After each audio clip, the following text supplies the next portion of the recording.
Hello and welcome to Beauty by Jen. I hope you guys are having an amazing Saturday, an amazing Veterans Day. Happy Veterans Day to all of the veterans out there, past and present and future. Thank you so much for your service. I don't want to take up too much of your time today, so I'm going to get right into it. I love you all. Thanks to all the veterans. Today we gather not just as a community, but as a grateful nation to pay tribute to the brave men and women who have selflessly served and sacrificed for the cause of freedom. In this moment, we are reminded that freedom is not free. It is earned through the dedication, valor, and resilience of individuals who have answered the call to defend our great nation. To our veterans, you are the embodiment of courage, the epitome of sacrifice, and the guardians of liberty.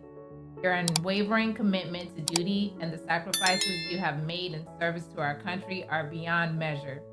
Today we come together to express our deepest gratitude and appreciation for your service. In times of peace and in times of conflict, you have stood on the front lines facing challenges that most people can only imagine. You have left the safety of your homes and families to ensure the safety of everyone else's. Your sacrifices, both seen and unseen, have left an incredible mark on the history of our nation. We also recognize the families of our veterans, the silent heroes who have stood by their loved ones, offering support and understanding. Your sacrifices and resilience are no less significant, and we extend our heartfelt thanks to you as well. As we honor our veterans today, let us not only reflect on the challenges they have faced, but also celebrate the victories they have achieved. Through your service, you have defended the ideals that make our nation great: freedom, justice, and democracy. You have shown the world the strength that comes from unity, diversity, and a shared commitment to a better future. In the face of adversity, you have exemplified the true meaning of patriotism. You have demonstrated that the values we hold dear are worth defending, and you have inspired generations to come. While today is a day of gratitude, let it also be a day of reflection. Let us reflect on the lessons learned from our veterans, the importance of unity, the value of freedom, and the strength that comes from diversity. Let us carry these lessons forward as we work to build a nation that is worthy of the sacrifices made by our veterans. In conclusion, to our veterans, we say thank you. Thank you for your service, your sacrifice, and your unwavering commitment to the ideals that make our nation exceptional. May we always remember and honor your contributions today and every day. God bless you.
Hi, how are you doing today, Jeannette?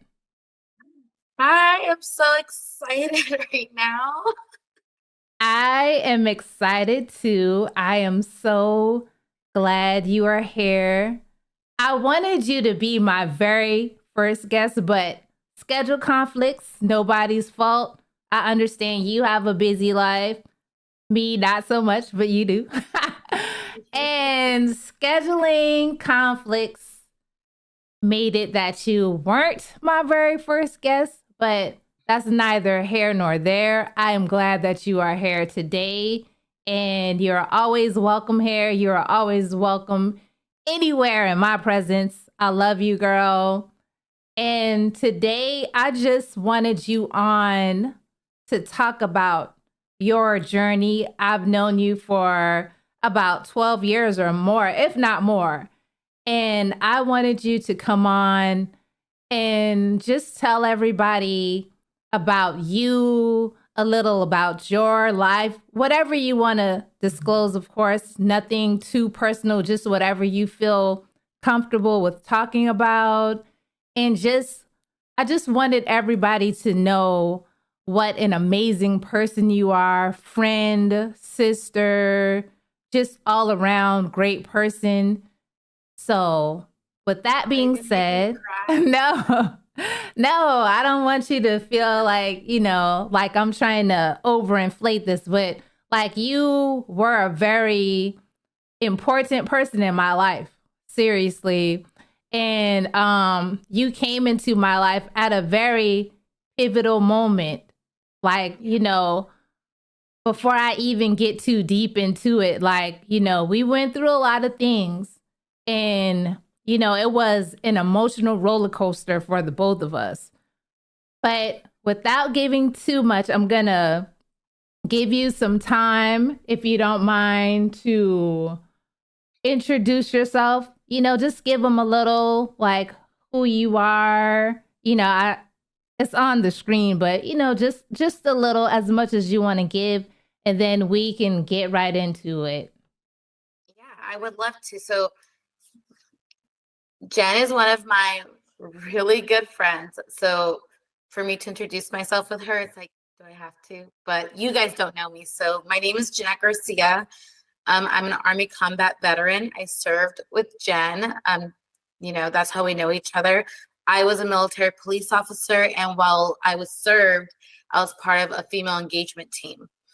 When I when I got out of the Army, I became a federal police officer as well as a single mother. And that began a different journey, which was more of my healing and transformational journey.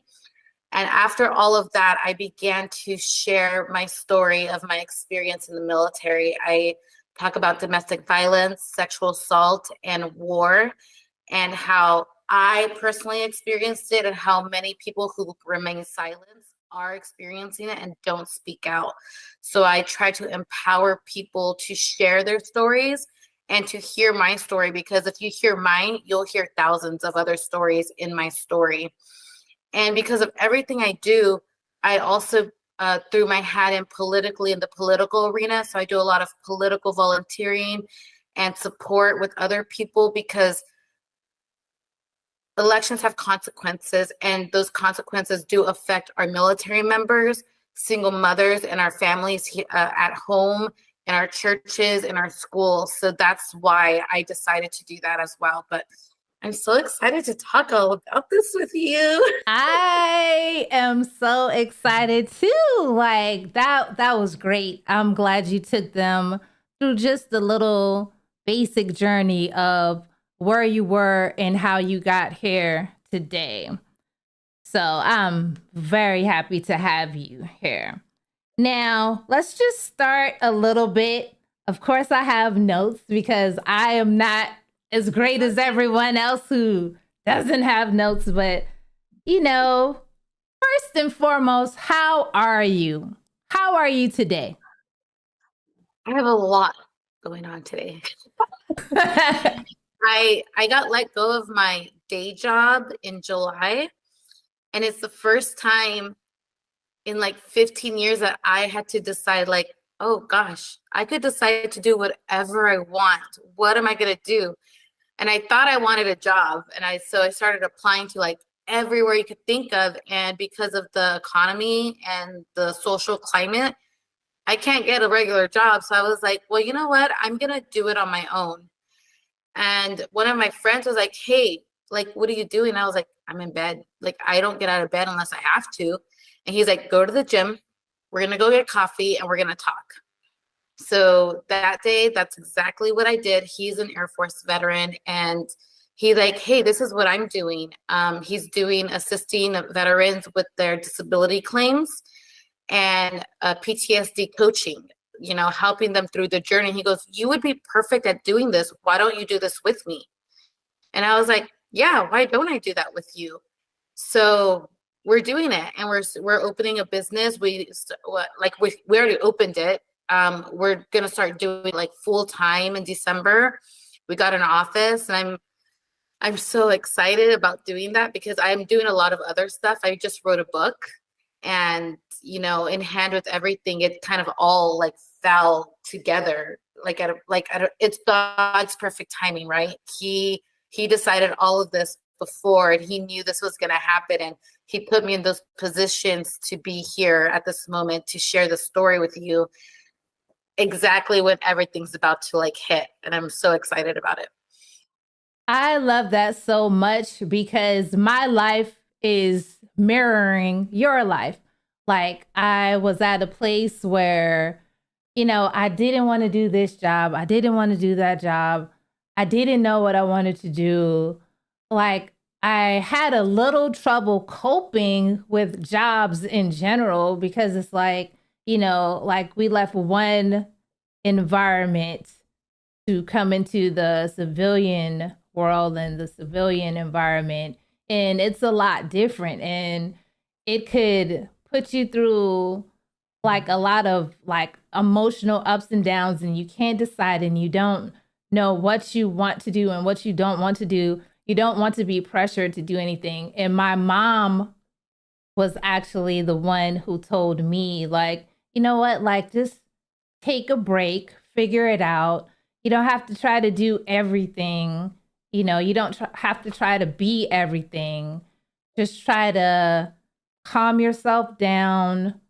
Don't get too stressed about it and figure out what you want to do. And that's good that you had someone in your life to talk to you about that, to say, hey, you would be good at this. And that's where I was too, like just all over the place, not really sure where I fit in and where I didn't fit in. And so, yeah, my life, besides the children or the family, my life bears yours.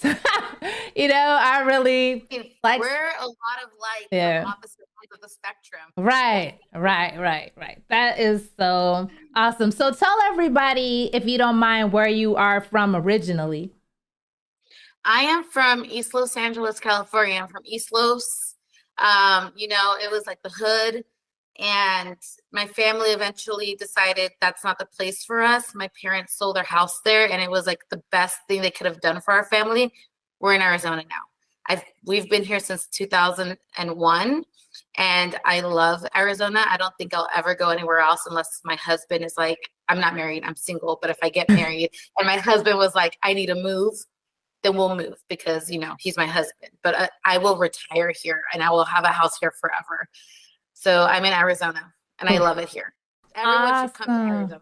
Awesome. I need to visit and speak that into existence, girl. Speak that you are going to have an amazing husband who's going to guide you and you're going to help each other and you guys are going to live the best life. I love that. Remember I told you I had that dream that you got married to an amazing guy. Remember that time I told you that? I still believe that. Like, I still believe that. For real. Okay, so that's awesome. Now, moving on a little bit. Remember that time? That's so crazy that you said Los Angeles, the hood. Because remember that time when you told us, you said, my mom didn't allow us to go to Walmart. And I was like, what? Your mama didn't let you go to Walmart? And you were like, yeah. And I asked why.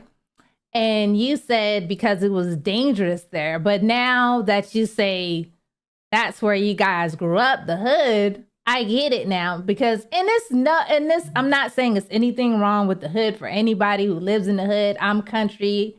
We were broke, poor, whatever you want to call it. So I get all that. And I guess the reason why I didn't understand then was because I, lived in a small town where, it definitely wasn't as dangerous as where you lived at. But, the money factor was probably like the same, but not like the violence factor. So I get it now. And why would I be upset because a mother is trying to protect her children? Right? Do you know what's more funny? That's what I thought back then. There was no Walmarts in our neighborhood. Oh my God. And a Target. What? So that's because when I went back, I took my son there. I went back and I wanted him to see like the neighborhood and stuff. And I was like, there's no Walmart here. Yeah, like where's the Walmart? Right? Okay. But I thought because my mom is a little, she's a little bit more uppity, even though she worked really hard. She's always been a housekeeper. She's cleaned homes and she always wanted nicer things in life. And, that's great. Yeah, that is great. She would, instead of going to Kmart, would go to Target. But it wasn't like a money thing. It was more of like she worked hard for it. That's what she deserved. She had. Go ahead. When I told you that, I was 21. Now I'm 35 and a mom, and now I get it. Right. But before I was like, no, it's because my mom was this way. But now I'm like, oh no, like now I understand my mom. Your mom had standards. And that's good. High standards. Hey, that's great. That's great. That's awesome. It's amazing. Okay. So we're going to be kind of all over the place. So hopefully, okay. What are your favorite hobbies? Well, right now, my favorite hobbies are either being politically involved. That's a hobby of mine, is politics. And whatever Ryan wants to do, we spend a lot of time with family. So I don't think I have like a specific hobby. I do like to design a lot of stuff like on Canva for my friends. You got me on that. You were like, go to this website and you do this. And I was like, oh, this is great. I go, right. I don't know. Like, I'm really good at it. So people are like, you should do that for a living. I go, but you could do it yourself. Let me find out. Let me find out. No. But I like to do that stuff too. And right now, I think, just being whatever Ryan, my 10-year-old, wants to do, that's my hobby. Oh, that's awesome. Like, and you know what? Like, I was so glad whenever you got Ryan into your life because I feel like Ryan made you like a more complete person. Honestly, like I felt like it was just a whole nother side of you, like that motherly balance that you have now. I love it. And I said, dang, I didn't have kids, but I'm living vicariously through my girl, and she is killing it, you know? Like my girl is you auntie. I'm not gonna say her name because I don't know if she wants us to say her name on here, but you I'll say auntie. her name. No, I'm just kidding. But you and T, like you both like that whole mother role, that motherly role that y'all do that. I live through y'all with that. So I can't wait till I'm an auntie too. girl, I ain't having no kids on gang. All right. All right. So who has influenced you in your life? Past or present, living or not living? Who has had the most influence on you in your life, no matter who it is? Wow, that's a big question because so many people have influenced my life. So directly at home, my mom and my sister have done it. So my mom in a working like how hard she works. Gosh, my mom works so hard. She's great with her money. She's very successful. And she has always inspired us to, no one holds you back. You could do it. Like whatever we do, she's 100% supports us in everything we do. And then my sister was a single mom, and she's killing it. And she killed it when she was doing it on her own by herself. And not only that, physically, she's always been healthy, takes care of herself, makes sure she looks amazing all the time. And not that I'm not gorgeous, I am. But my sister is beautiful, and I've always admired her for her brain. I'm not school smart, I'm street smart. My sister graduated from ASU. She's always had a successful career. So in my personal life, were my like people. And then when it comes to working, I've had a lot of people who have influenced me directly because of the military. So one was my drill sergeant, Furlica. He has passed now, but he told me one day, "You're not the same girl that you came in as from basic training, and you're gonna make things amazing in your life." He goes, "You could do whatever you want, Jeannette. You need to get out of your head, walk with your head up, don't look down, and you'll be able to succeed." I really wish he could see what he did for me. And then all my girls in the military, literally every one of you has had a piece that I have taken with me. You've met them. I have Robles, McCurry, Laura, and Jones. These girls I went to basic training with. We all went to Fort Wainwright. We all deployed together separately, and we still are like really, really close knit. And during my deployment, you and Major Rodriguez were my backbones, along with Torres and Millie. Like, I wouldn't be who I am if it wasn't for that experience in my life. I changed that 1 year more than any year of my life, other than being a mother. That 1 year, if it wasn't for your faith in God, my faith in God would probably be a lot different, because your outlooks on all the bad and negative stuff that happened to us, you're like, girl, God had us that day. I almost stepped on that IED, but he was like, no, no, no. Do you remember that? I do. I do remember that. Literally, she almost stepped on an IED. Like, her foot was like half in the air, and the dog was like barked, and we were like, whoa, like, whoa. And we backed up, and there was an IED right there. Yeah. Yeah. So then now, in my civilian life, I worked recently, the job I got let go from, I worked at a place that their job was to coach financial advisors, and they had all these trainings and personal development trainings.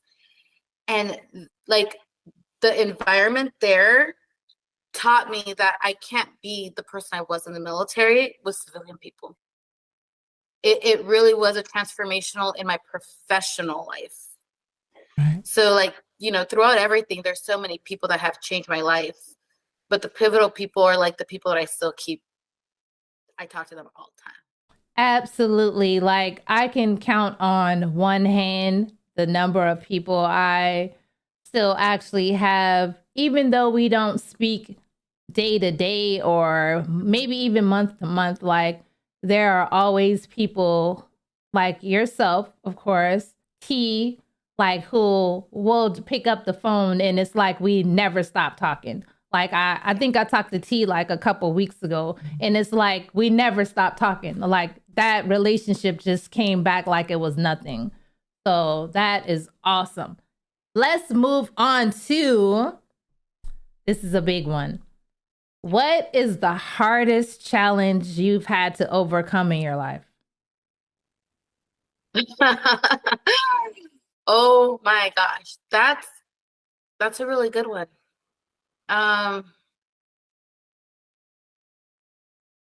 Being able to believe in myself again when I was so broken.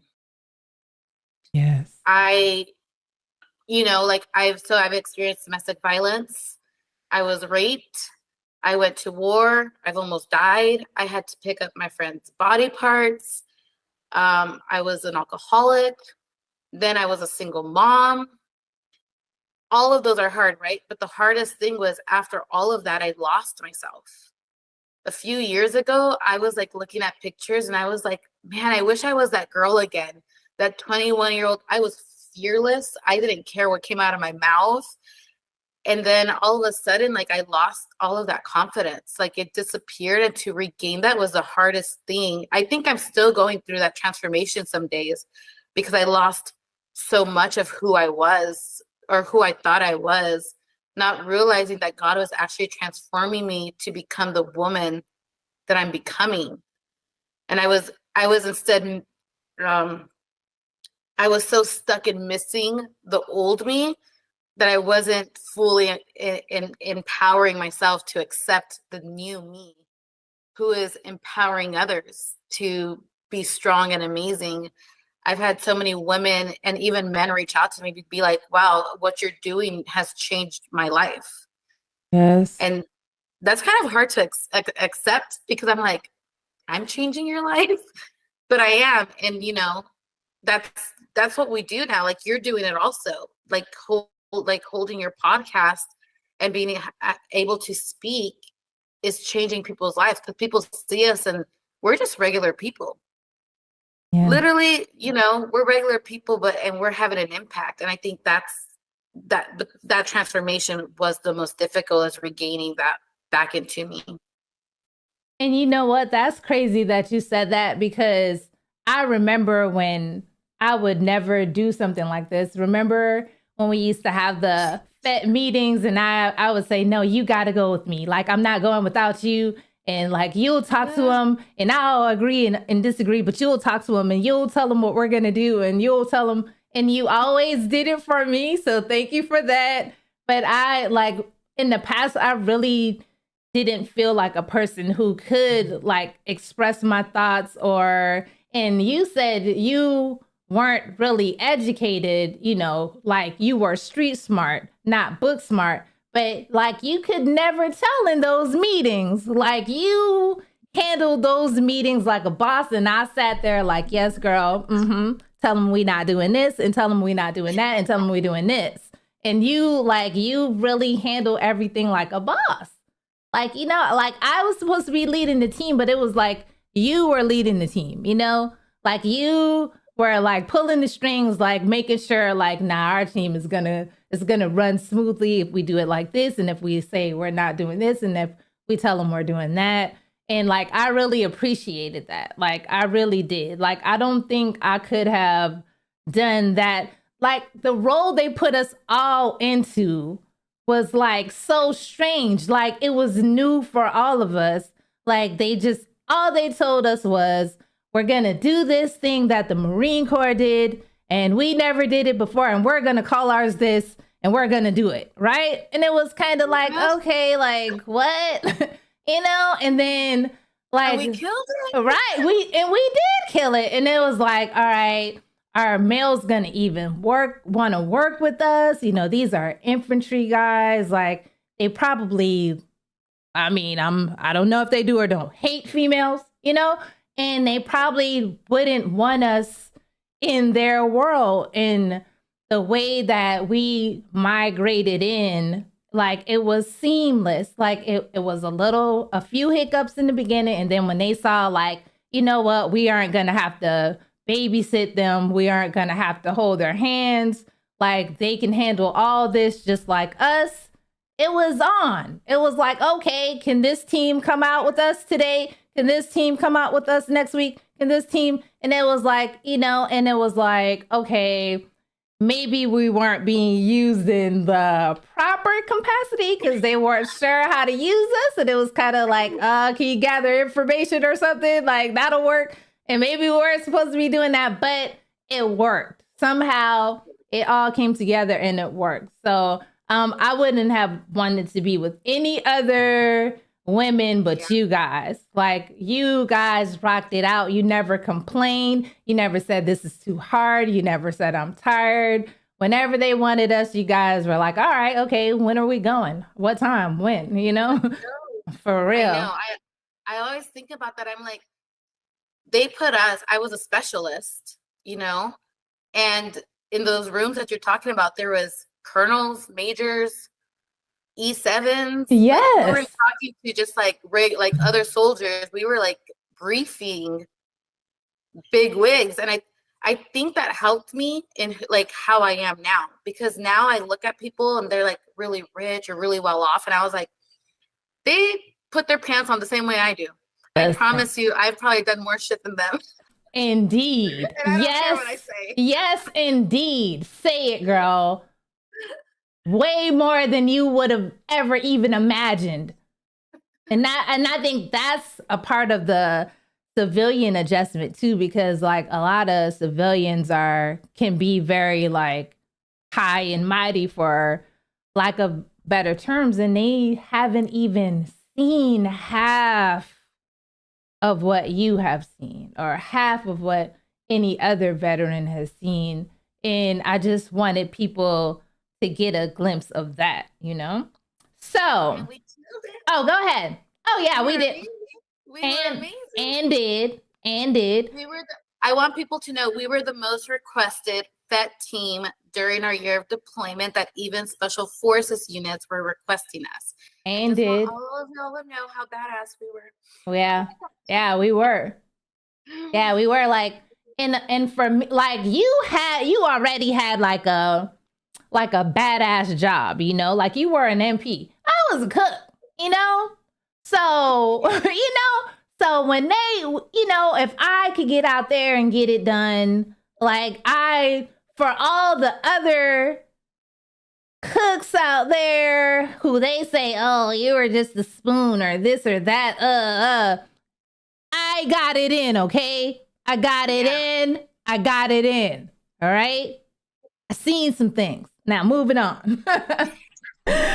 So, now this is kind of along the question that I asked you previously. So if it's the same, that's fine.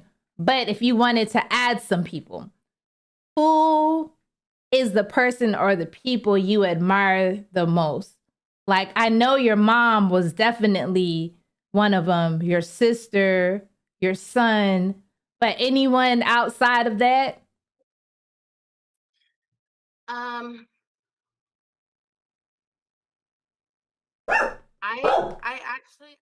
do. I do admire a lot of people, and for different reasons. Girl, my dogs are here. I know she is going off right now. I'm sorry. Go ahead, girl.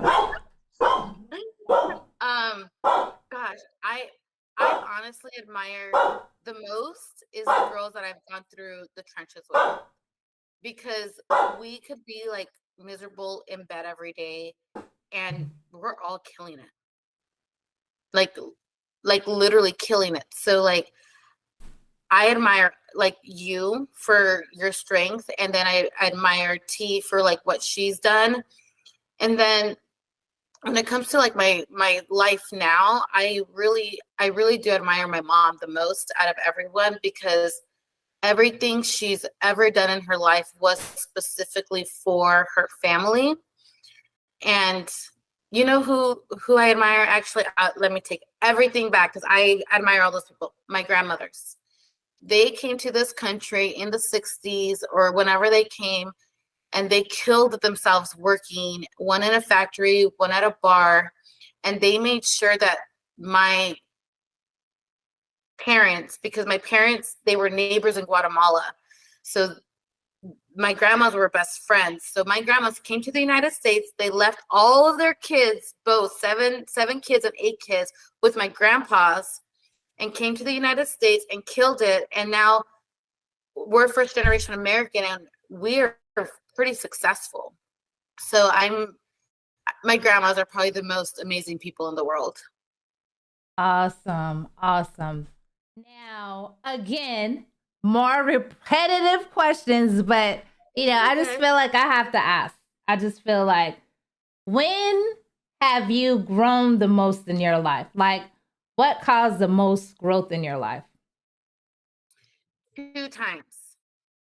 When I joined the Army, because I was really dumb before the Army. Like, I don't want to say stupid. Like, I was partying every night. I was wild. And I made that decision on my own to join. I didn't tell my parents till like a week before I was leaving that I joined the Army. And then when I became a mom, Yes. that's, Yes, definitely. Okay.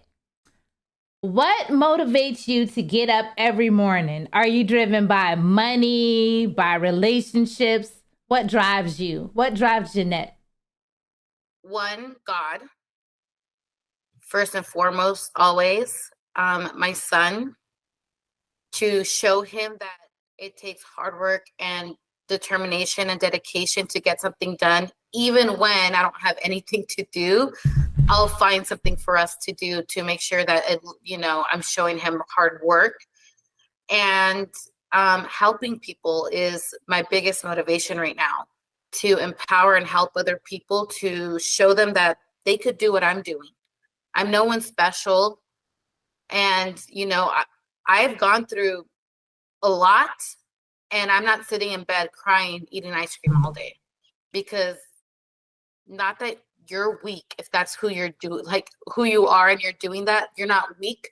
You just haven't found that motivation to get out of the bed or out off the couch yet. But don't stay in that weakness. And I want people to know that it's possible to get out of that funk. That's my motivation.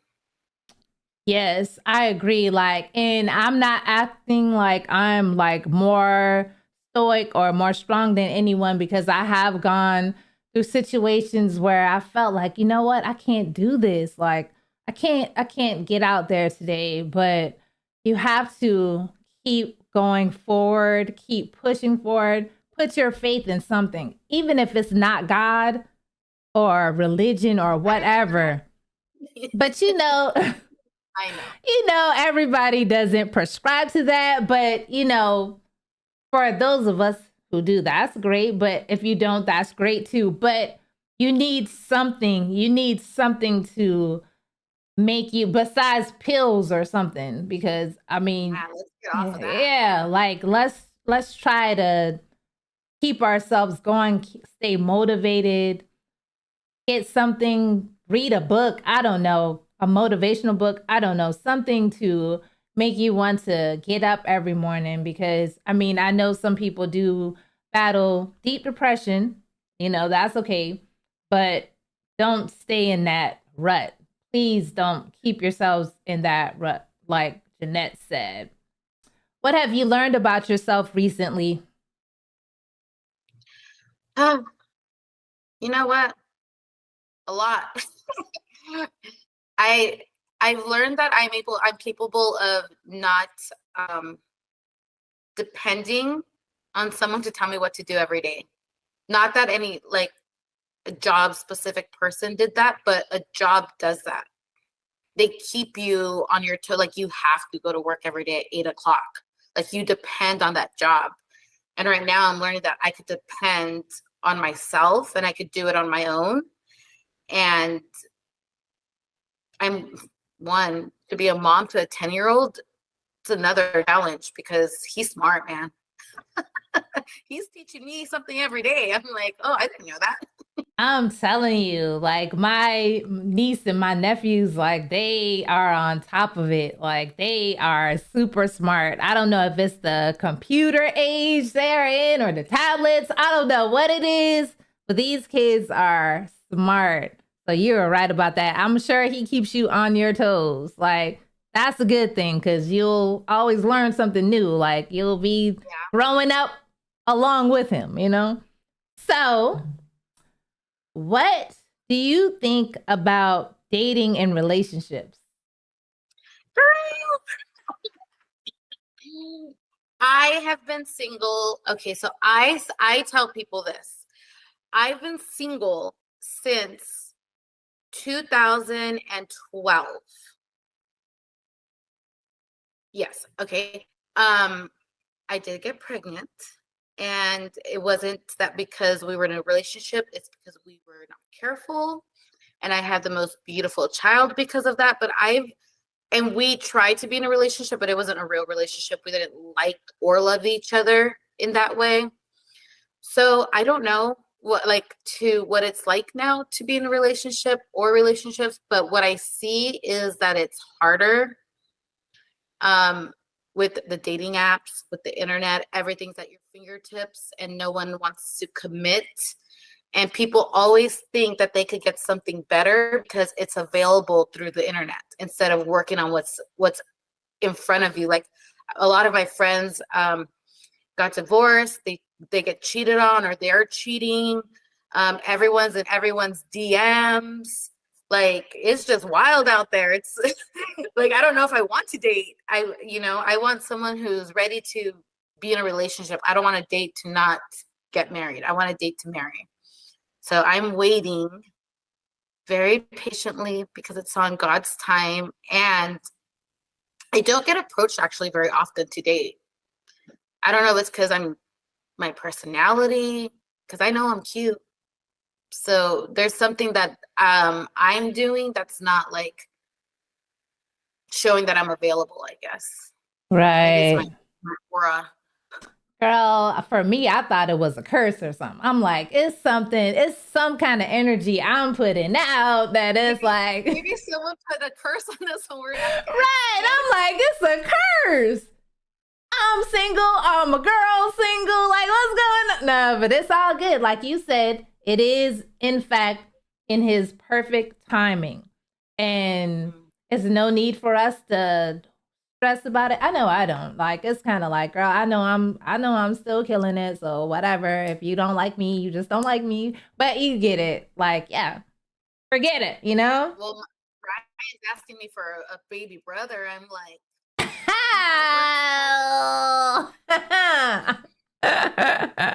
he wants you to get this thing popping. Like, where's my brother at? I want my brother now. But no, girl. Okay. So, again, very repetitive questions, you know? How do you think you got where you are today? God.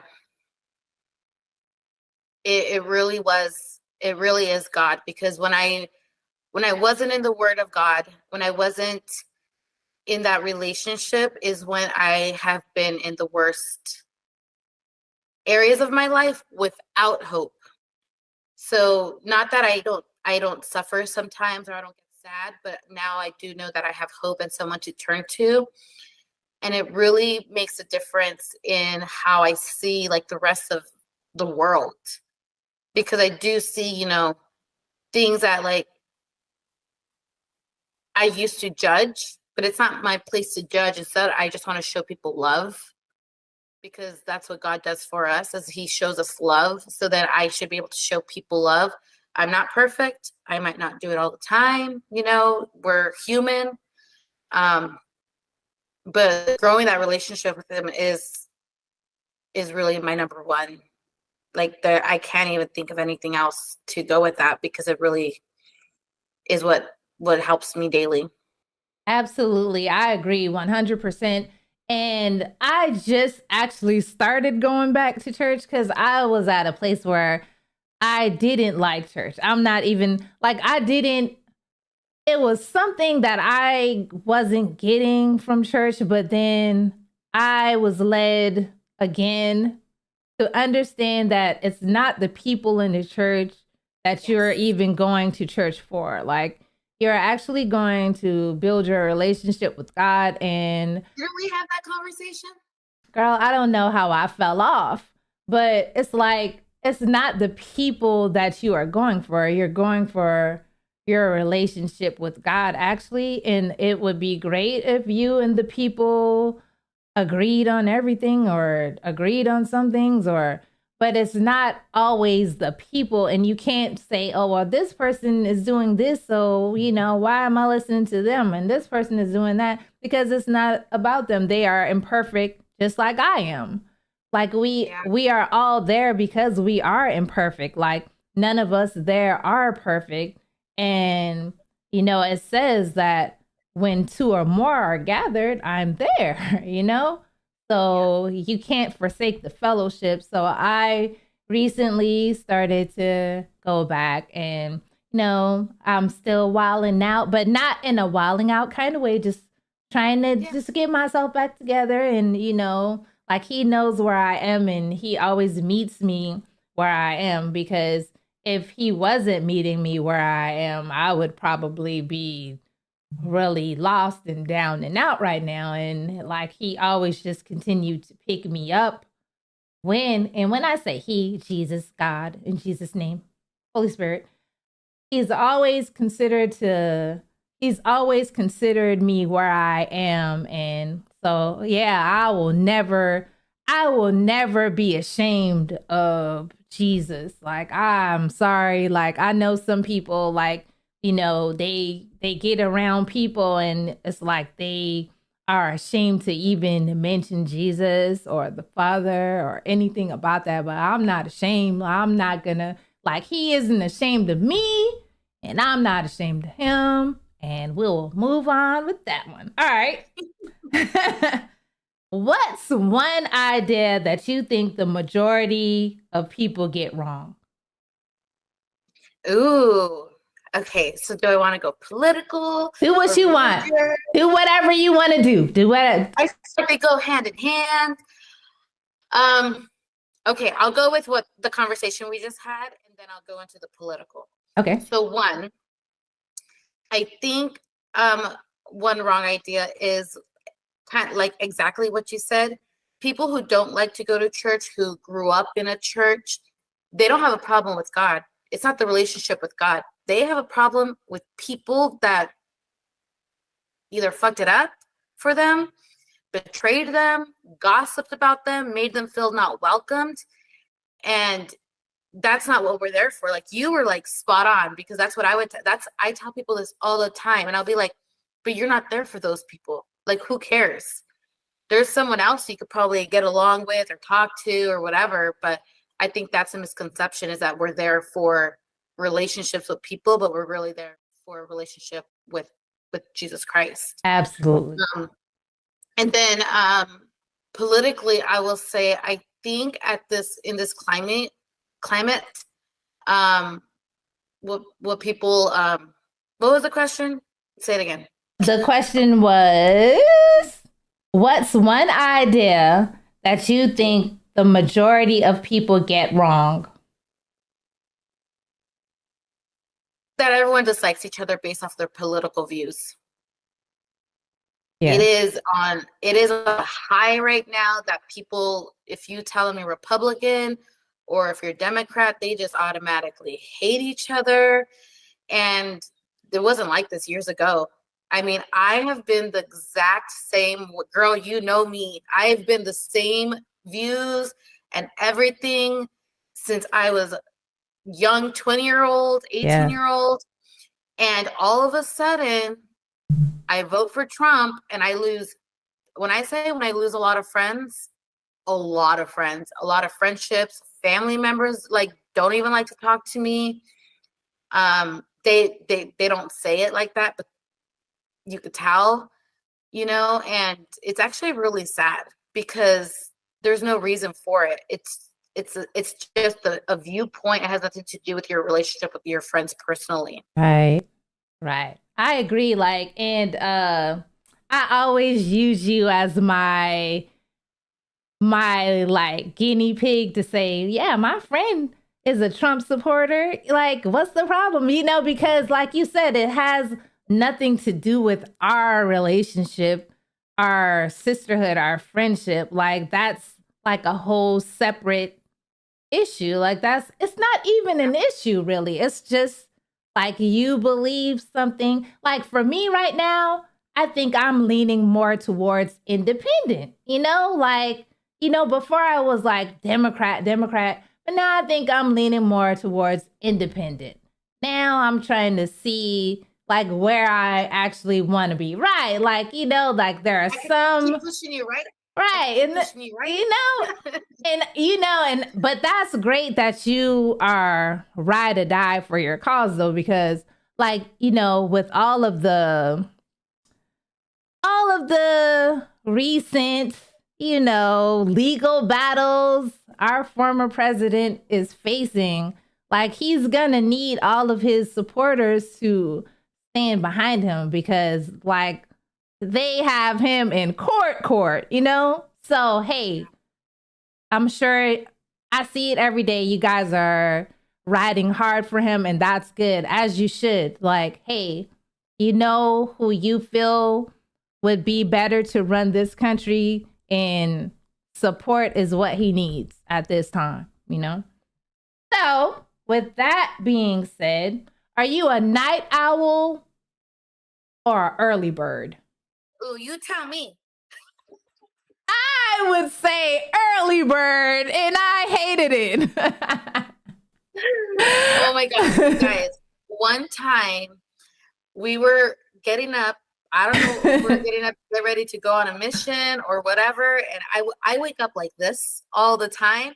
And she was like, can you not today? Can you just like not talk to me? And this morning she texted me at 6:30 in the morning. And I'm like, oh, how the tables have turned.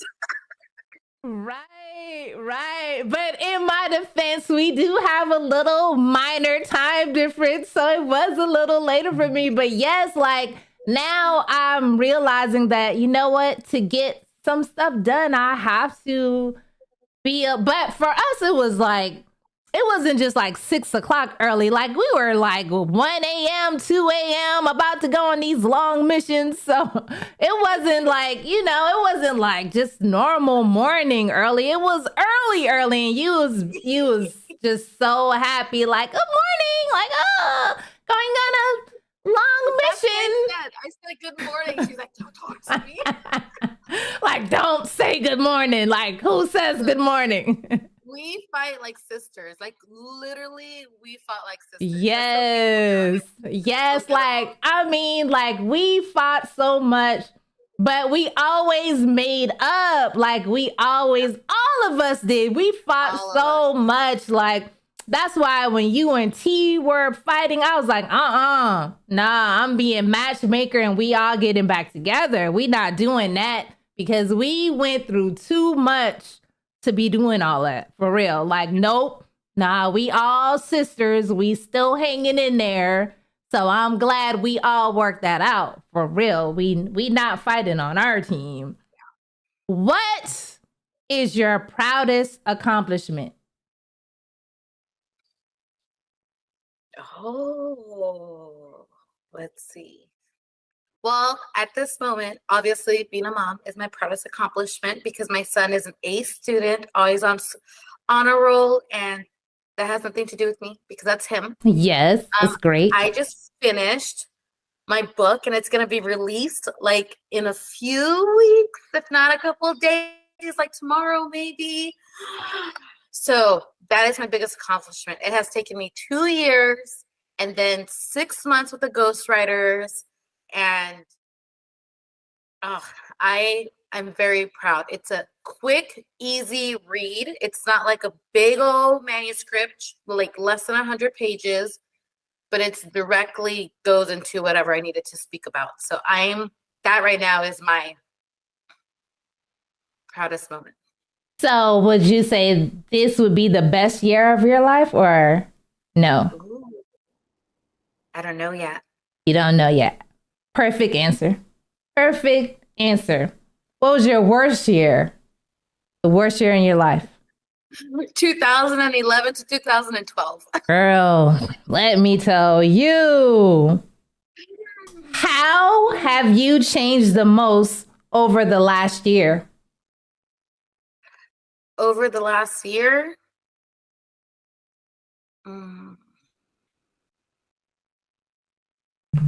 I've changed the most in being more involved in life. Yes, yes. That Because it makes a difference when you're not there and when you are there. yeah. Even mentally.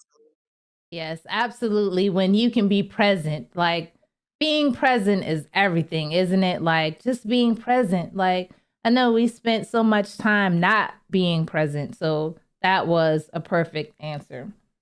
What's your favorite season? Winter, spring, summer, or fall? Fall, because the clothes are fashionable, the weather's perfect in Arizona. I love it. I gotta come to Arizona. I have to. I think I guess the closest like weather like I've been to Arizona is El Paso. Well, yeah, Afghanistan, dang, it's like that there. Girl, I'm so heat adapted. Like I was at my sister's house in El Paso and it gets very hot there. And like the air conditioner had like a glitch or something and it went out and my sister was dying. And I was calm, like, oh, well, like, I'm going to take a little nap now. And she was losing it, like, oh, I'm so hot. Like, oh, I can't take it. Ah. And I was like, well, I'm just going to take a nap. And you work that out. But, I'm so heat adapted, which is weird now. Like, I even got me a little... Love it here. This weather is Man, great. I remember like over there in Afghanistan, like, like how we used to dress in the morning and you guys used to all be like, you shouldn't put all that on because we're going to be, trekking a lot and everything. And I'm putting everything on. I don't care. And I'm like, I just like it warm. I do. I really like it warm. So that is great. Do you have any embarrassing stories?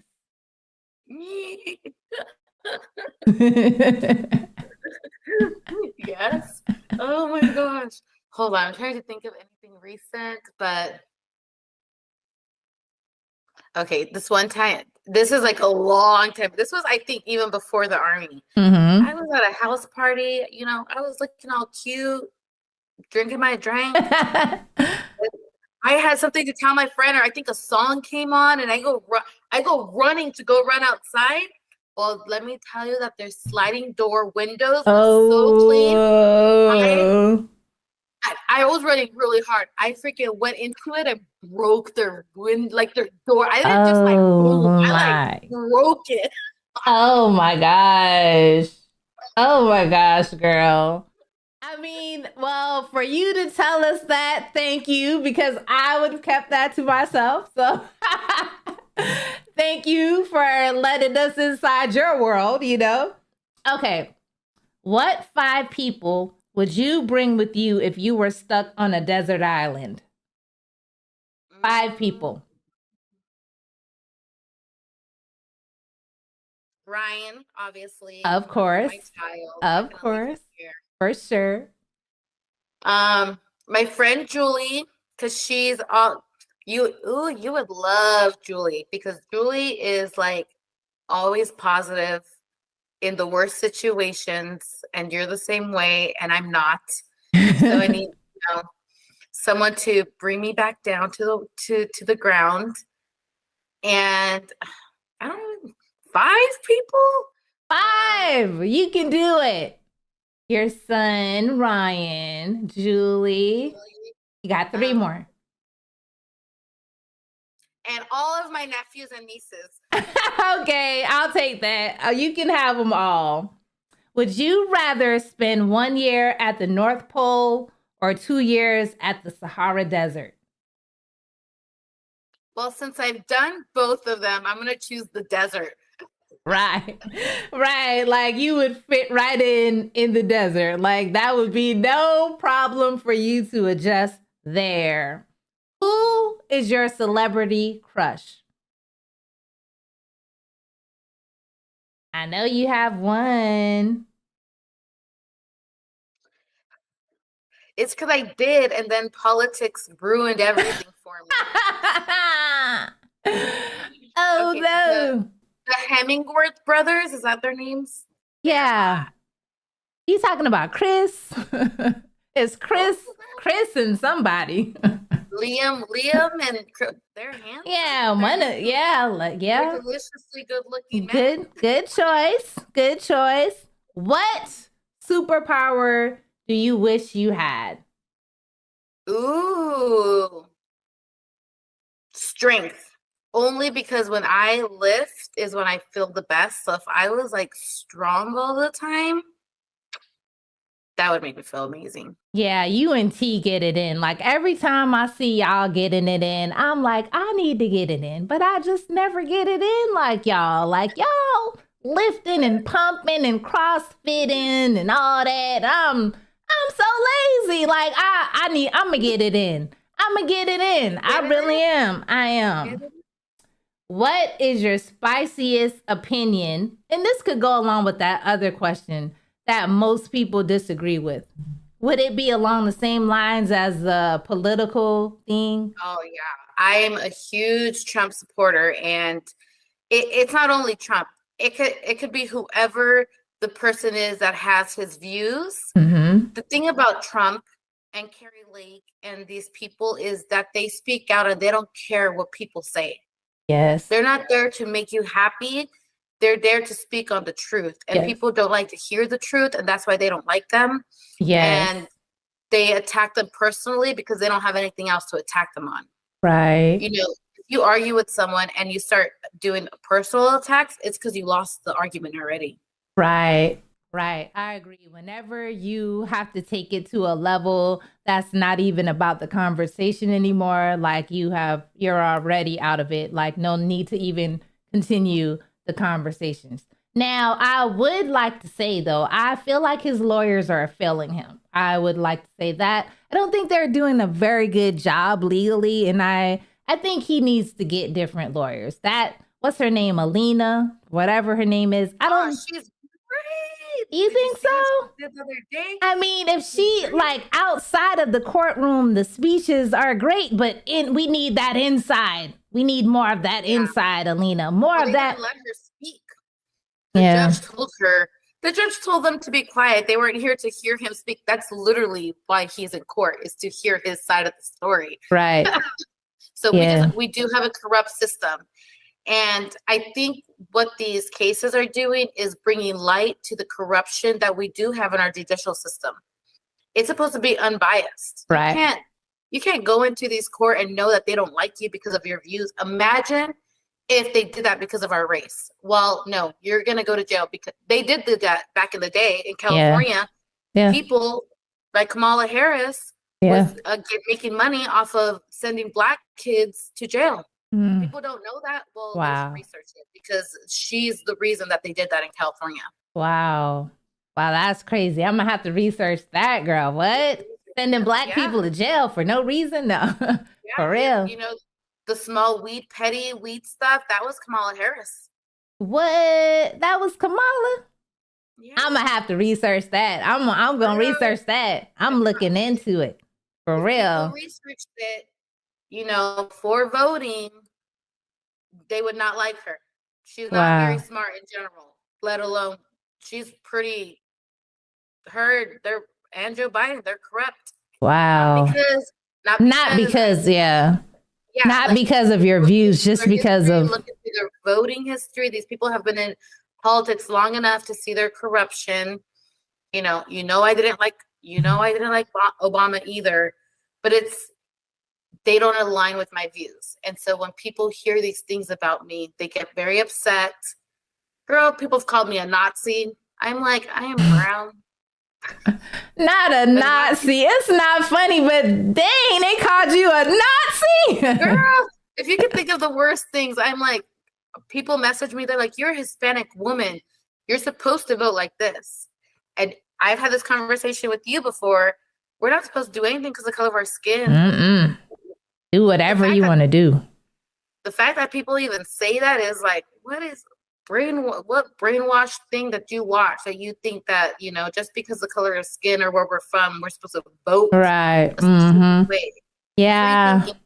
Yeah, that's kind of why I'm like more leaning independent now, because, you know, I'm not saying one way or the other, like one party was greater than the other, but I have noticed how we have a tendency to back one party in particular all the time because we are Black. And sometimes it's like, you know, they really don't have our best interest. They just want our vote. And once they get our vote, it's business as usual. Forget you. You know, we did all this hip hop and rapping and let's vote for this party and all the rappers doing it and all the singers doing it. And then after all the Black people voted, it's like, oh, dang, like they not even really trying to help us that much. But that's neither here nor there. Well, if you look into it, I know I could talk about politics all day, but if you look into it, it's both parties. No one's perfect, right? Mm-hmm. They're all taking advantage of us. So you have to look into the candidates, not the party. Exactly. The candidates and not the party. Great way to say that. What couple do you look up to the most? Or what couple would you want your relationship to look like?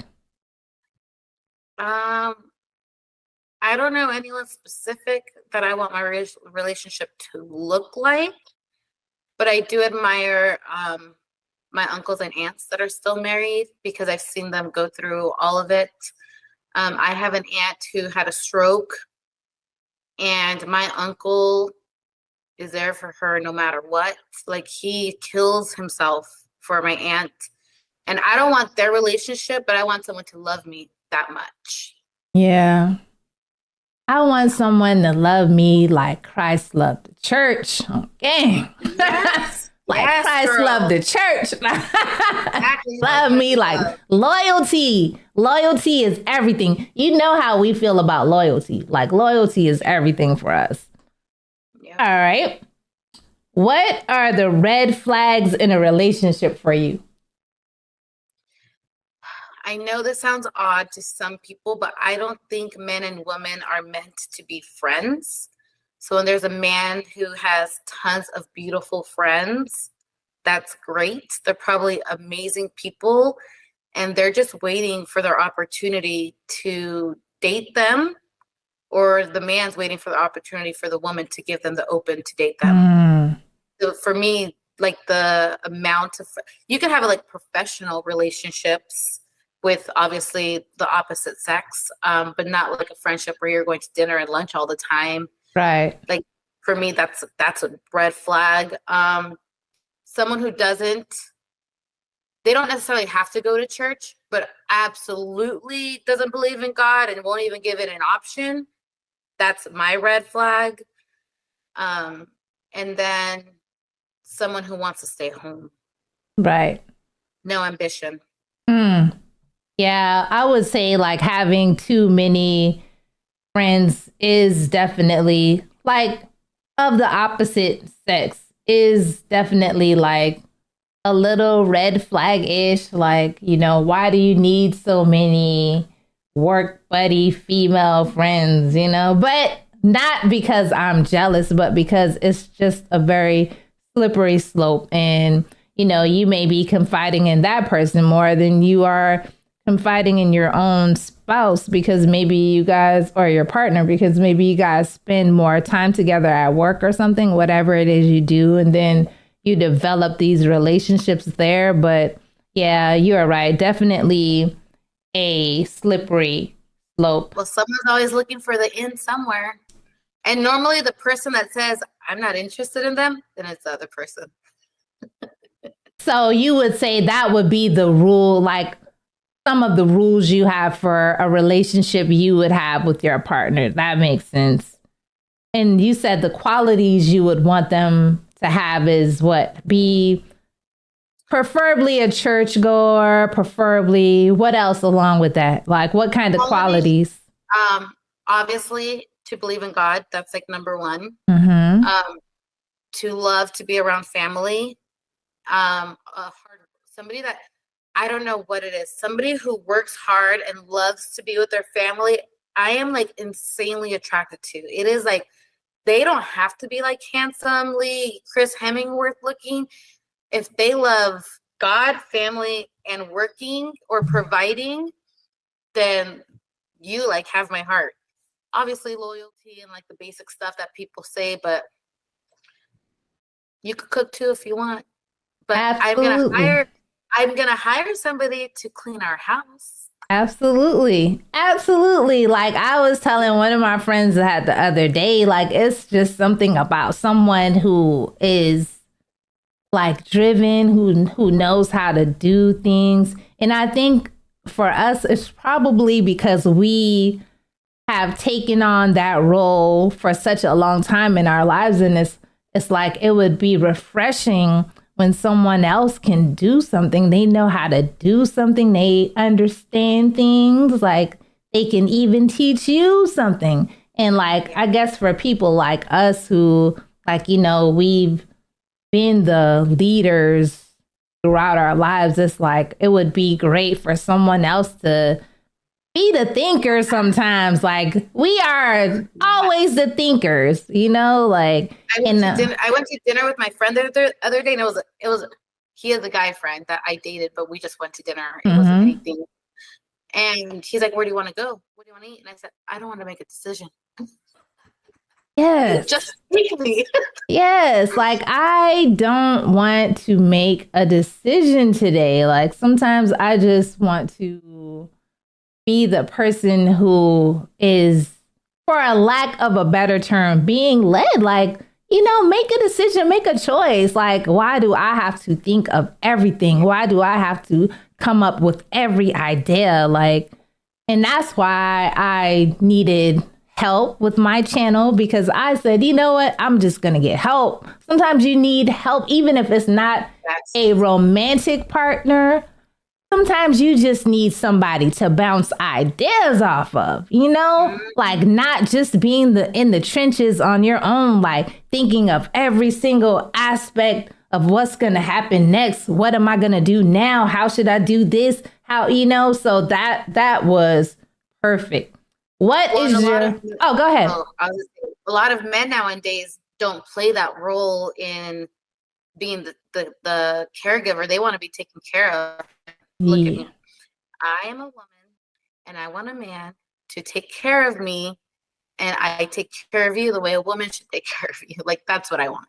Right, exactly. And I don't know if you've been seeing like all of the little like podcasts and everything about a man's role and a woman's role, and like, you know, a lot of those ideas are so two-sided. Like they say they want one thing, but they really want another thing. And, you know, they say they want a woman to be one way when they really want her to be another way, or they want her to be natural, or they don't want her to wear makeup and this and that and the other. They want her to cook. They don't want her to cook. They want her to work. They don't. It's just so exhausting. It is very exhausting. Like it's almost more comfortable to be alone sometimes, because it's like people don't even know what they want. Like they want a woman to take care of them and pay all their bills. And then if a woman says, well, shouldn't you be taking care of me? They don't want to do that. But a lot of us are very capable and able to take care of ourselves. Like we do that on a day-to-day basis. We just want to see that you can, you know? We just want to see that you can do that. Like we are very well. I never Right. thought that's a great way to say it because it's true. Like I could do it on my own, obviously. Right. So Obviously. you could do it too. Daily. We do this daily effortlessly. Like I don't know who they've been dealing with before, but a lot of us, most of us, a lot of us, like we do this on our own every day. It's nothing. So for you to be like, oh, you're a gold digger, or oh, come on, please. You don't even have money. Like, chill out. All right. So what would you say your love language is? Words of affirmation, physical touch, gifts or acts of service, or quality time? I've taken the test 100 times and I think it always comes out something different because I take it too much. Acts of service and gifts and quality time. I think that's like the way it did it for me. Right. That sounds good. Yeah, it seems like a good balance, So what would you say you enjoy the most about dating? Having companionship and to share my ideas with someone to support me. I love to be like a cheerleader for a guy. Like if I know a guy and he's like an entrepreneur or he's like getting a raise at work or he's having a hard time and I'm the one that's going to be there to support him. Like I love to be that person. I mean, I think I do that for everyone in my life, but to do that for someone who I love is probably the best thing ever. Awesome. That sounds great. Like that sounds really great. So we already know that you are not opposed to marriage. We know that you're not opposed to settling down. We know that. Where do you like going on dates? Could it just be a simple walk or? Yes, something where we can interact. My favorite thing to do in the whole world is to go to the movies, not on a date. Right. You can't have a conversation at the movies. Right. So, and literally I've gone like ice skating on a first date. I've gone on like one of the best dates was this guy. He took me to like we went to In-N-Out and then we went to go walk around the neighborhood to look at Christmas lights.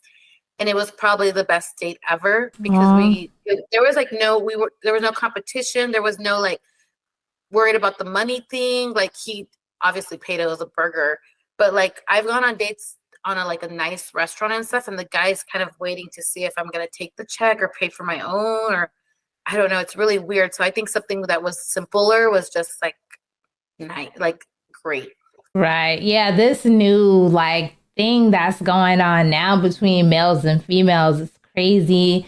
And they have this whole thing where they will say, oh, I'm going overseas to find me a partner because you Western women are, you don't know how to treat men, this and that or the other. And then they'll go to other countries and get hookers. I don't understand.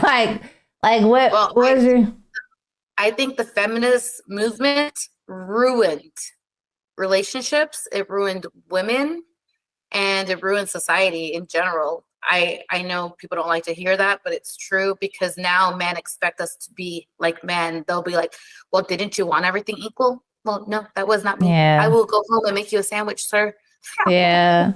But where I get confused about that is, like I said, they say we aren't fulfilling that role for them as the woman they grew up in the same feminist time that we did. Mm-hmm. So they're seeing us as strong women and they want that old woman, but they want this woman too. So they want the best of both. That's worlds. what I'm thinking. Cause I'm like, if you are going to go over there to get a hooker, you went to get a whole hooker, you didn't even go to even find that wifey material, to cook for you and all that. You just went to get a hooker. But, I'm not judging. Do what you got to do to get your partner. I'm not judging. Do what you want to do. I'm glad that you are finding your partner. Everyone needs to find their partner, however you find it. What do you think about friendship? What does friendship mean to you? Someone that I could talk to regardless of what time it is of the day, what topic it is, and I could argue with and fight with, and that knows my personality and will accept me through everything, because I cry, I'm a bitch, my views are very strong, and it's Thank you for subscribing. Go ahead, someone subscribe. Thanks, Maya. It's not an issue if it's your friend, right? So that's what a friend really is. Someone that's always going to be there for you, regardless of what and what you're going through. I don't have a lot of friends. The girls that I have as my friends, they're my sisters, they're my family. For sure. Like, that is a healthy friendship to me. I have one male friend, and then you and T, right? Yeah. And then, of course, my sister, but like, that's who surrounds me, you guys, right? And I was telling my one male friend that, like, sometimes I'm psycho. Like, sometimes I can tell I'm losing it. And like, you have stuck around through that. You have stuck around through that. Like, you guys understand that as a friend, like, you won't always have it all together, and like, you don't need someone to be on your side that's gonna like flake out every time you don't have a perfect moment, every time you are not living that, oh, everything's so good, like, like, nah, that person who, like, you are straight Chucky, and you just got to get it out. My friendship, just like with anyone else, you tell me how it is. Like, you don't give a fuck if it's going to hurt my feelings. Like, I need to hear it. And I'm the same way. So right. That's a real friend right there. Yeah, you are absolutely the same way. And I couldn't believe that we were so much alike. Like, that's why I was like, wow, like, this person is like me. Like, like, I'm weird. You're weird. No, no, you're not weird. You're not weird. I'm a little weird. So I hope Rudo can edit that. But if he can't, that's okay, Rudo. How has your friendships changed as you grew throughout the years? A lot. Because, when you're young, you want the party friends and stuff like that. But even then, as an adult, I lost friends, not only politics, but when I stopped drinking and partying, people stopped calling me. I'm the fun dance party person, but when I stopped drinking, I could still go out and have fun, but people wanted me to like drink, and I was like, no. I drink again now a little bit, like socially, not like how I used to drink, but it's crazy to think that people are only your friends because you drink. So now, like, my circle is small, and it got like real small. Yeah, I'm the same. I definitely don't drink as much as I used to. Like, you remember, we could get it in, and now I'm like, you know what? Like new me cannot hang. New me is not about that life. Like, new me is calmer now. Like, yes, new me will have like a few drinks here and there, but I will never be at that stage where I'm just hurling into the toilet anymore. Like, I will not get back to that point. Like, I cannot. That was a very tough time on my life. It seemed fun then, but now it's like, come on, girl, you can't do all that now. So are you making new friends? Some days. I think being involved in politics, I've met a lot of more people that I'm like-minded with politically and in my families and relationships. So I have definitely in the last year made new friends for sure. Oh my God, my dog is so horrible, and I'm sorry, and I hope he can edit that out. But if he can't, I'm sorry. But I did just ask you about friendships, and are you making new friends? What does mental health look like to you? Hard and it's not supposed to be easy. But what helped me was sharing out loud to people what is wrong with me. That's literally what I did. Was my therapy was writing it down, typing it up, sharing it with other people. And it's not easy every day. There's some days where I do struggle with myself in different parts of my mental health, but it's important to let people know that you need that help, because if you don't, then no one can help you with it. So one of the things I did was go out and speak at colleges or at different organizations about my mental health. You know, my mental health had to do with domestic violence, rape, and, you know, going to war, and depression, anxiety. I think the thing I have the most mental health problems with is anxiety. Like, I'm always anxious, and I'm working on it every day. So, you know, even though I look healthy and I look great and I speak about it, I also still have to deal with it. And my PTSD and my TBI, like, I have to deal with all this stuff all the time. But I have great days and I have bad days just like anyone else. Right. And do you feel that you've had to like develop some habits to cope with that, with your new like mental health? I wouldn't say issues, but just your new mental health way of life?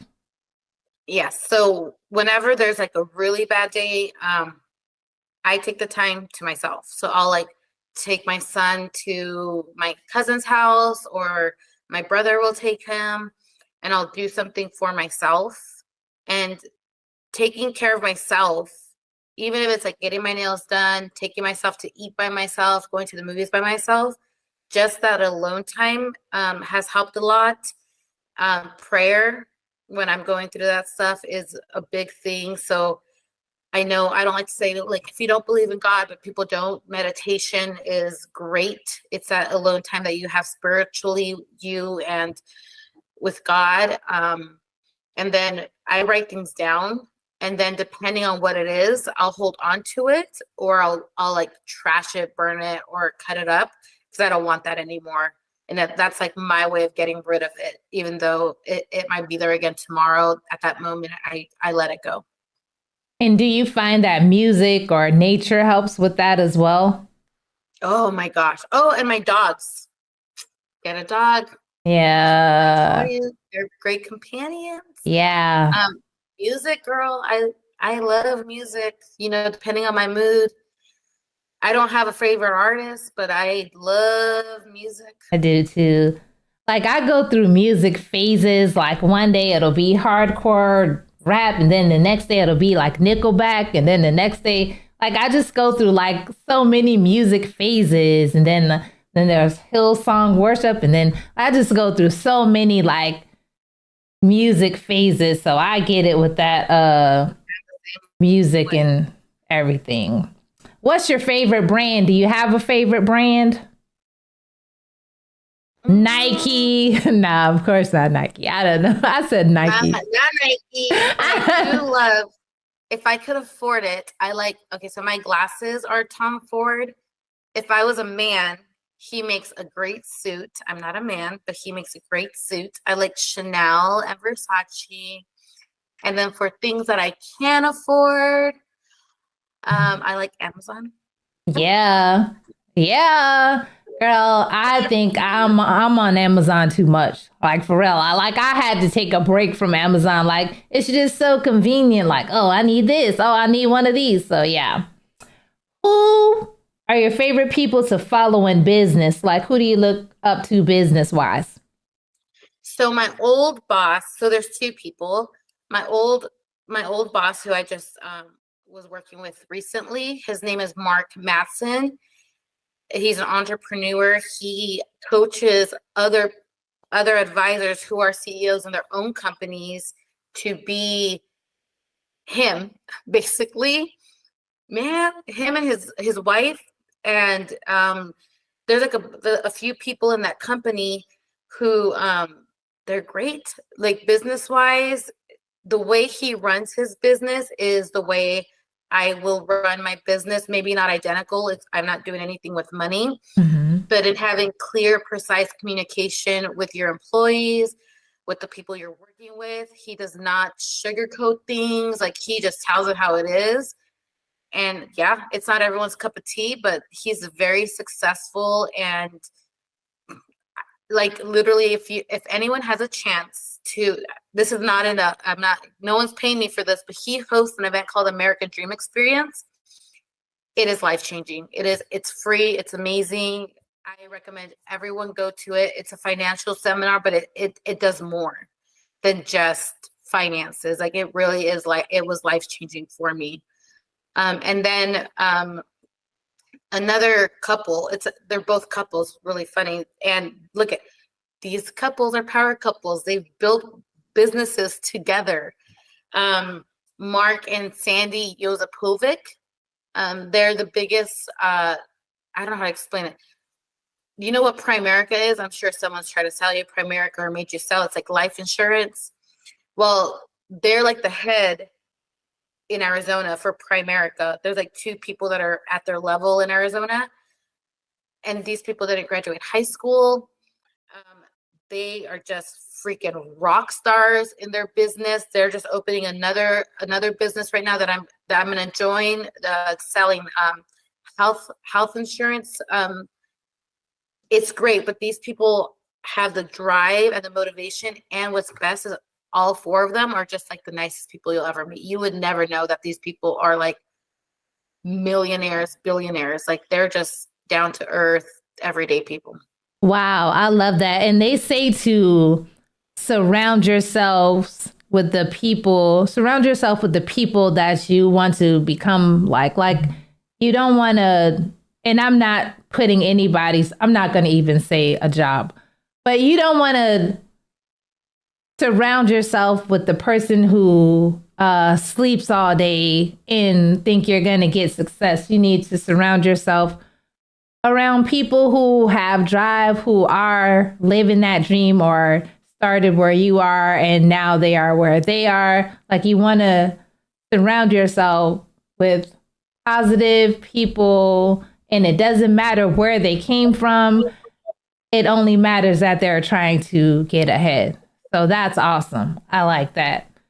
What books would you say have shaped your career the most besides your book? Oh, books. The Bible. Books. Are we talking about books? Really, I'm not well read. I haven't read a lot of books. So I don't know the name of it. It's in my room. But they made us read a book when I got this past job. And I don't even know the name of it. That's how much I don't That's read. okay. Like, you said the Bible. The Bible was a great book. I wrote a book. So please read my book. Hey. Please read my book. Yeah, we are definitely going to get to that. We're going to get to that very shortly here, actually. So what's your favorite part of what you're doing now with the business you're working on? Like, what's your favorite part of that? Would it be helping people or? One, it's exciting to like see the business part of things. I've never, did this before.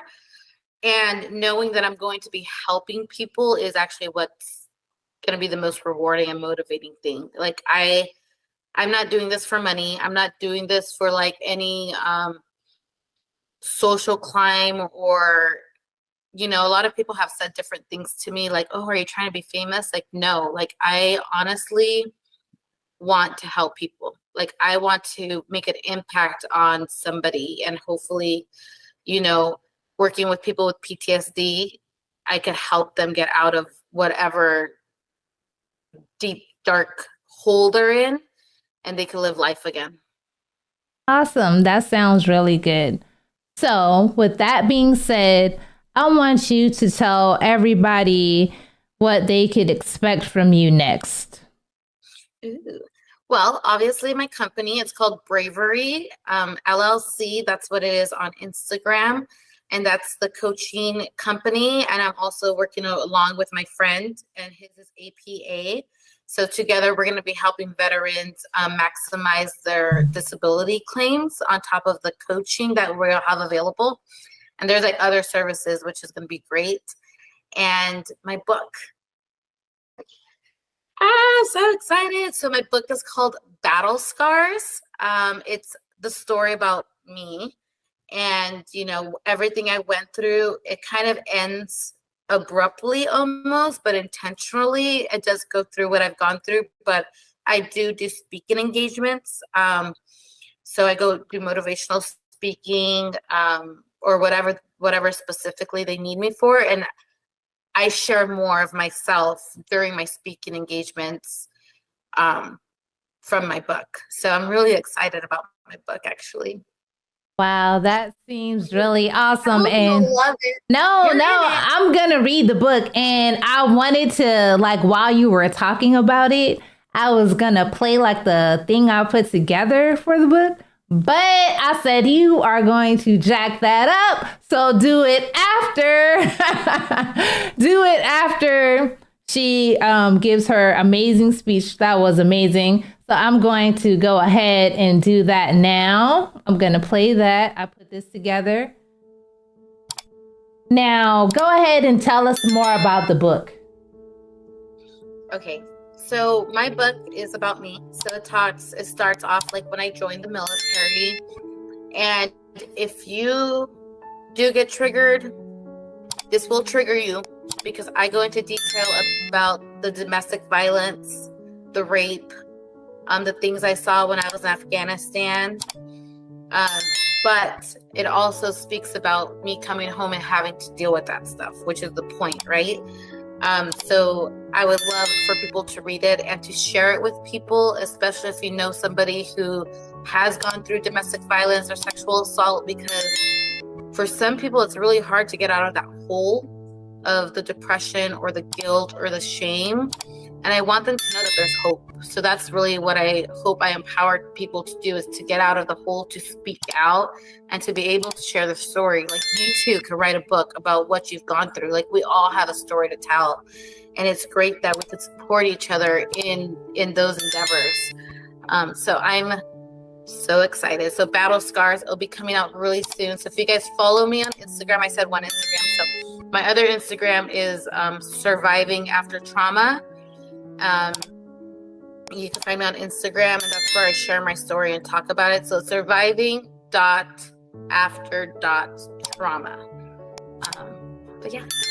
That is so awesome. And while you were talking about that, I was actually going through the video with where they can find the book, where they can get all the information. So if anybody is watching this, you could just pause it and you could see all of Jeannette's websites where you can find her, where you can find the book. And all you guys have to do is just go back anywhere, rewind it, pause it, and you'll be able to easily find where Jeannette is and see her amazing story and see how her story helps you with whatever. And it may not be exactly what she went through or what she's going through or has gone through, but it is definitely going to be an empowering story that will help most of us, male and female alike, man, woman. So I absolutely loved having you here today, Jeannette, my friend, my sister. This has been amazing. I wanted you to be here from the beginning, but that's okay because it was perfect timing. It was perfect timing for the both of us to do what we needed to do within our own lives to come together and do this. And I do apologize for my dog. Hopefully that can be edited out. And I said, you know what? Normally she's quiet, and then like sometimes she'll just wild out, choose violence. So now she got excited. Right. So now I have to I'm gonna figure out how to get all that out, but that's neither there here nor there. I'm glad that we were able to do this. Do you have any final thoughts for the viewers? No, yes, I do. You guys, Jen is one of my best friends, my sister. We have gone through it together. So please continue to support her and her podcast. I appreciate you having me on here today. It was wonderful, and I can't wait to come back, hopefully with tea, and and we could talk about what we've gone through when we were over there in detail, because that would be amazing. For sure. And I was telling T about that, and I don't know, T is crazy. She said she might come on here with a alias and a and a screen cover up and everything, but you know how she is. So yeah, we definitely gotta get her on here. And let me just say, it has been great having you here today. I couldn't have imagined any other best friend to come on the show and do this with me. Like, this was really good. And I appreciate your friendship. I appreciate your sisterhood with me. I will never forget that Christmas tree you sent me when I was deployed. Thank you. You and your mom, thank you. Like, that took me out of a really dark place. So thank you for that. I've enjoyed our years of friendship. It doesn't matter if we speak every day, we still speak. And when we speak, it's always positive, and I appreciate that. Whenever I'm in a dark place and I need to call on you, you are there, and I do appreciate that. Oh, your dog. No, that's fine. That's fine, doggy. My dog was wilding out the whole time, so girl. No, my for my son real quick. Yeah. So that is it. We are at the end. You've always been throughout all the difficult times, you have been there. So I love you. No matter what direction our lives take us in, we aren't going to let any political issues or anything get between us. Like, we are rock solid friends. And that's the kind of friends all of you need in your lives. You don't need a friend that's wishy-washy, and one day they're your friend and the next day, because of whatever, this happened or that happened. You need real friends in your life. And I know for sure that I have a real friend in my life. So with that being said, we are going to close this out. Hopefully I do hit my transition well, because I have been working on my transition. So with that being said, I love you all. I hope you all have an amazing day. Again, my friend hopefully will come back again, and we can have another conversation and discussion for you guys. Thanks for watching. Thanks for being my new or old audience. And with that being said, we are out of here. Be safe.